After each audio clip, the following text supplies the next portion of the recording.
Holy shnikes, Batman. That was not on my predictions list. In fact, I got everything wrong. I did not get a single prediction right. If you don't know, the Elden Ring Nightreign DLC, The Forsaken Hollows, was just announced at the State of Play today, November 11th, as well as the release date, which is on December 4th. And I went ahead and checked the listings as well, and the cost is $15, which is pretty good in my opinion. That's less than half of the base game price. But obviously with this announcement came the announcement trailer, which is the topic of the day. We are going to dive deep into the trailer. I'm going to break down everything I've seen. Some you may have noticed, some you may have not. And also, we have some new info from the PlayStation blog that gives us a lot of insight into some of the things that we saw in the trailer. So first off, let me just give you a summary of what we know about the DLC. The DLC will have 2 new playable characters, 2 new Nightlords, and 1 Shifting Earth event. So we're just going to break those down in that order real quick and talk about all the info we know about each one of those categories. The first being the 2 new playable characters. The first of the 2 characters is the Scholar, and this is what it says over on the PlayStation blog. An academic who walks the lands between. Boasting impressive arcane levels, he gains incredible advantages through battlefield observation. So the first big question we have from what's written there is, what does it mean by battlefield observation? Does this character gain some kind of boost or buff through exploration perhaps? Like if you can go to a specific site, you get a buff, and if you hit this site over here, you get another buff, or maybe after fighting specific enemies, you get buffs. I don't know. It's a pretty interesting sentence though, and definitely leaves a lot to the imagination. Obviously, you can see from the character design, he is wielding some kind of book. And then in this clip right here, he does appear to apply some kind of status effect to the enemies through what is either his minor skill or his ultimate. We're not quite sure, but it definitely looks pretty cool. So he seems to be some kind of arcane build type character, and he wields a new weapon, a rapier type weapon, which obviously what exactly it does is unclear at this time, but it does look pretty sick. The next new character is called the Undertaker. No, not that Undertaker. And this is what it says about her. An abbess who was mandated to slay the Night Lord. Boasting impressive strength and faith, she sends enemies to the afterlife with ruthless efficiency. So obviously she seems to be a strength faith type of build, which is pretty nice. I think faith was one of the things that I felt like Nightraign left out, and I kind of have always wanted to see a faith build brought into the game, which looks like they are doing that here, which is really nice. We also see in the trailer what appears to be her ultimate skill, this kind of teleport magic burst. Not really sure much about it, but it looks awesome. She also has a new mace type weapon, like a black mace looking thing, which obviously fits with the whole faith build mantra. Now, along with the new characters, we also have 2 new Night Lords. We don't know a ton about them, but we can gain some things from the PS blog and the trailer. So the first new Night Lord that we know about is called the Dreglord. We know this from a particular clip towards the beginning of the trailer, and pay close attention to what is said during this clip, and also the image that is shown, because it's going to be very important when I talk about the next clip. Curse this Dreglord. So that image seems to be the main antagonist of the DLC, the Dreglord. Now, we don't really know anything about him, but I do think that the trailer gave us at least a picture of what he looks like, a somewhat blurry one. Look at this clip from the end of the trailer and pay close attention to the monster in the distance.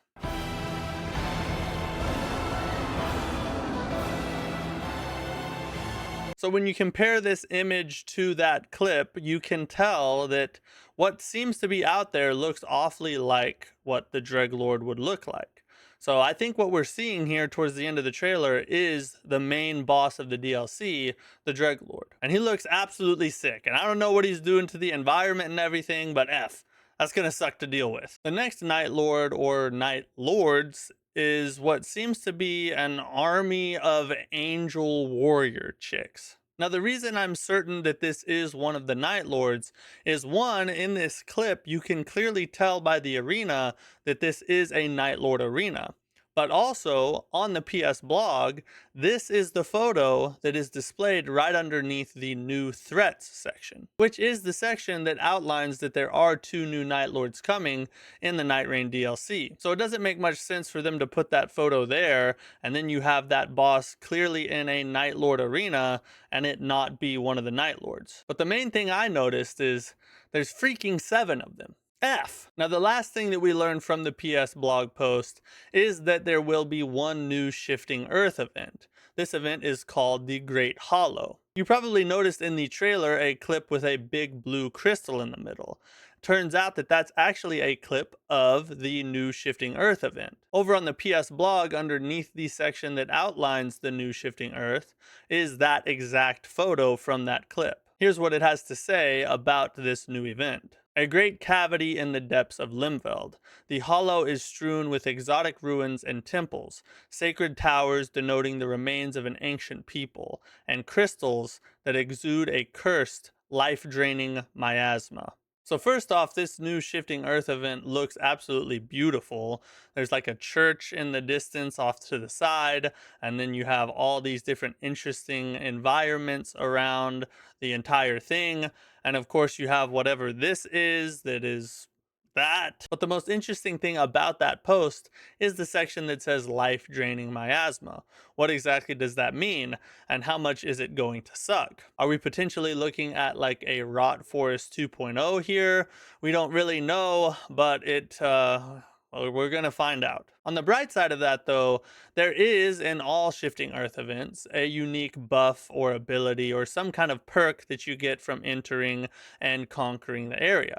So obviously we'll have a new one of those here. So that is all the new info that we got from the PlayStation blog post, which I will leave a link to in the description so that you can go read it for yourself. But next, I want to go over a bunch of things that I noticed in the trailer since I've watched it time after time. Let me know if you noticed some of these same things. I'm going to give you my theories. Leave your theories in the comments as well. I'm interested to see what you guys think. So the first thing is this shot right here. In this shot, we can see the round table hold with one of the new characters standing in the distance. The interesting thing is this is the jar vendor's area, and you can see him sitting to the side and the door open. So I think the door behind the jar vendor will obviously be open to a new area, and that could be potentially where this new character resides. And you can see her there in the background, sort of standing in front of that statue. So it looks like along with the new characters, we'll also get a couple new rooms potentially in the round table hold. The next thing is this guy. Notice who that is. That is Tricephalos, Gladius himself. But he is not in a Nightlord arena. He's out in the regular game. So are we going to see Gladius as a field boss in the DLC? Probably. From judging by this, I think that's exactly what's going to happen. On the same topic of bosses, we have the Divine Beast that is also being added to the DLC. Now, notice where the beast is. This is not a location that I remember seeing anywhere in the base game. So my theories are that this is either inside the new Shifting Earth event, or it is a brand new location. Probably not that though, honestly. I don't think they're going to go through that big of a change, but it might be like a sort of random world event, sort of like the invaders when they invade into the base game. Maybe we'll see something like that with a new location sort of built when the Divine Beast enters the game. He could also just be a night boss, but either way, the location is kind of strange. Let me know in the comments if you remember seeing this. I honestly don't remember this location anywhere in the game. And of course, we can't talk about all of this without talking about this right here. This is Artorias. Artorias from the DS1 DLC, one of the most goated bosses in all of Dark Souls history.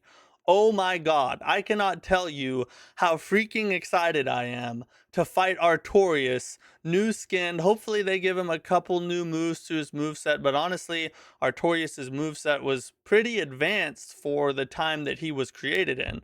I don't know, guys. Artorias in Nightrain, it was something that I've wanted for a long time, ever since the game came out. Him and then like the Pursuer were like my top two that I wanted in the game ever since it launched. So I'm super excited to see that this is actually happening. And can we just talk about how they used him chucking Wilder into the camera as a transition?